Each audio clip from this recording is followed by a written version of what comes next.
Hi, Corey Hunt with the Magic Wheelchair Org. This is design part 2, the basics of design.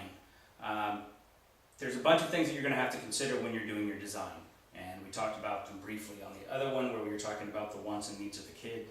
But then the other things that you're going to have to think about are when it's finalized, when you've got it all together, how's it going to function, how's it going to work.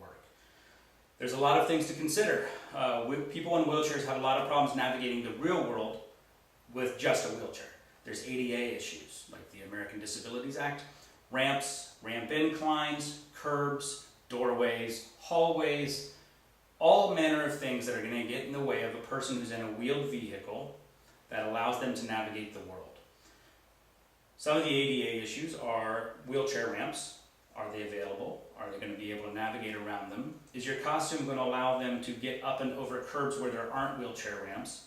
Are they going to be in a historic building where ADA issues are gone because they just didn't exist at the time that the building was built?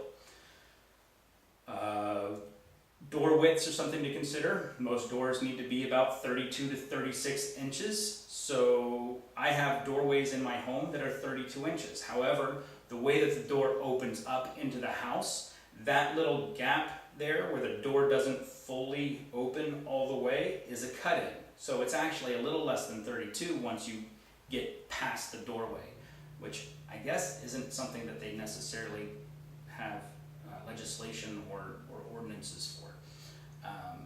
But just be aware that doorways, how they open and what they do may actually crimp on your expectations of the size of your wheelchair.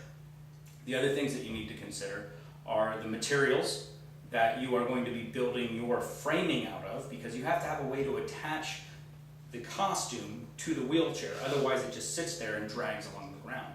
And you're going to have it elevated enough for a couple things. And we'll talk about those in a minute. The materials that you're building the costume out of are also going to matter.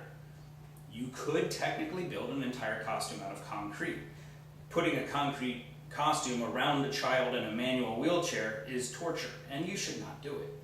However, kids in powered wheelchairs are going to have a much easier time of navigating because their wheelchairs are rated to really, really high weights. Their motors are very powerful, and they can handle a little bit more weight. The problem is the family's going to have to put this costume onto the wheelchair, and making it excessively heavy, burdensome, cumbersome is going to be an issue for the family, and that's not what we're going for. We're trying to make the experience a pleasant one. I highly recommend building as light as you possibly can and as strong as you possibly can. You are going to have to sacrifice some for the other, but knowing what it is that is your ultimate goal, you want it as resilient as possible, but you also want it to be as light as possible. Then you also need to think about the needs of the kiddo. Do they need to be able to get the kid in and out of the wheelchair quickly, frequently? Do they have different bathroom needs? Do they have different medical issues? Do they have breathing apparatus? There's a multitude of things that these children could be having to deal with, and the families are having to deal with. So making them easy to get in and out of the wheelchair while still maintaining the design is huge. We talked a little bit about navigation and environment, but if they're going to be going off-road, then you're going to have to be considering some of that too. If they're going on trails and things like that in their wheelchair, you're going to have to design the wheelchair costume so that it adapts or fits the chair in a way that doesn't hamper their ability to go places. If you make it very, very wide, you need to consider if it can be disassembled quickly by the family so they can go through doorways or wheelchair ramps or fencing. They may have railings that are on either side of a walkway, and if it's too wide for that walkway and that's the only way to get in for a handicap entrance because that's the only smooth path they have, then you're going to have to consider those design elements. And it helps to talk to the family about where it's going to be. And if you know a venue, say you're launching at a convention, knowing what the convention parameters are will also help you. Ramps and inclines we discussed before. Many ramps are ADA compliant, some are not, some are steeper. Some are kind of a ramp with a lip, and that causes an issue. So you're going to have to think about that. We talked about electric versus manual, so just make sure that you think about when you're designing, does the kid have access to the wheels? Can they push them? Is the kid able to push themselves around usually in the wheelchair? If they don't have access to their wheels, then someone's going to have to push them. So then that means you need to design the back end of it so that a person can either reach it or has some kind of handle device that can be used to navigate the child around. For the Supergirl wheelchair build, the wheelchair company was very generous and donated an ergonomic handle that had a triangle shape to it, which allowed the parents to stand off to the side a little bit easier and navigate the chair nicer. So that's another option for you. We've already talked about in the previous video storage for the family.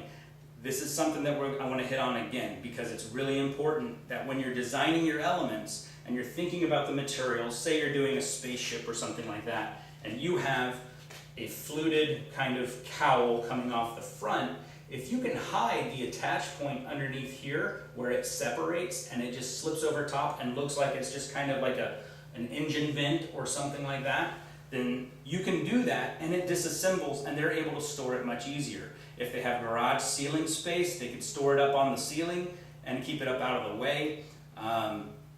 Just try to consider how the family is going to maintain this and take care of it, because this isn't just a one-time costume. This is something the kid gets to wear over and over and over. And many of the kids want to wear them every day. So that's what we're working for, is trying to get it so that it's as nice and comfortable for the kid and the family. So we also want to talk about attachment style. So how's it going to attach to the wheelchair? There's a lot of different ways that you can do that, but you're going to have to consider the materials that you're using for the attachments. If you are doing EVA foam, if you are doing rigid foam, then those are going to be lightweight materials that are pretty easy to anchor into. If you're going to be doing it out of paper mache or cloth and canvas, then you also need to consider how you're going to stitch in loops to hold the framing. For example, this piece here, if you're going to attach it to the wheelchair like this, and then attach the costume here, it helps to have a loop or something that goes around this to maintain the costume to the height of your frame. And that brings me to the next point. We are going to get into these elements more in future videos and other videos. I guess they're not future. They're future to me, not to you, because they're all going to be uploaded at the same time. Casters. A lot of people ask about casters because they're concerned about the weight, they're concerned about the size, they're concerned about elements of the costume drooping. There are times that you will probably want to use casters. If you are building lightweight and you are designing your interior structure in a way that is strong, sturdy, and supports itself using physics and gravity and all sorts of other stuff to keep it on the wheelchair, you probably don't need casters. However, if you want to use casters, there's some things you want to consider.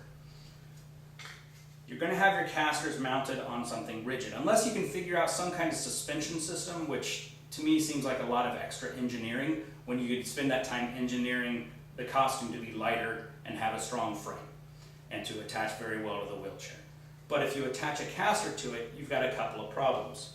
One, you're going to have to mount that caster at a level like this, and it's going to attach to the wheelchair costume. Now the problem with doing that is, let's pretend that it's attached to the front of this. Let me see if I can do this better. There you go. Here, move it. So you've got your caster attached to the front of the wheelchair costume. They come to a ramp, and say that your costume is long and you have casters off the back too. When you come to that ramp, this front caster, which is attached to your wheelchair, is going to rise, which means your entire wheelchair is going to rise, which means that that back caster is now at a downward cant. You can see the angle of this, and it won't allow the wheelchair to move up and down. If it's a flexible suspension, then that may work. However, I would be concerned about that because if this flexes, then your costume is flexing somewhere too. So you're going to have to take into account the elements of design for your costume flexing also. So casters are something that you can use. It's not something I necessarily recommend. I haven't come up with too many designs that where I would use them. I know other builders have with great success, and hopefully we can have them chime in and talk about how and why they did what they did. But when you're thinking about casters and you're considering casters, you have to think about the entire structure, because it's going to become one fixed frame unless you do the suspension, but it's going to become one fixed frame where it's not going to flex, and your costume may actually pop off the wheelchair, it may actually get hung up, and it may be something that you have to lift the entire thing off the ground to get it up over that incline. So I don't think that these are very desirable design elements. So, but I wanted to talk quickly about casters and about the designing of your wheelchair with them. That covers it for this video. Please watch the other videos if you have any questions. And again, there's going to be overlap. I know I'm talking about casters again in another one. So, thanks for watching, and I hope you're having a great day. So, I forgot something that I really wanted to talk about. Crap. Okay.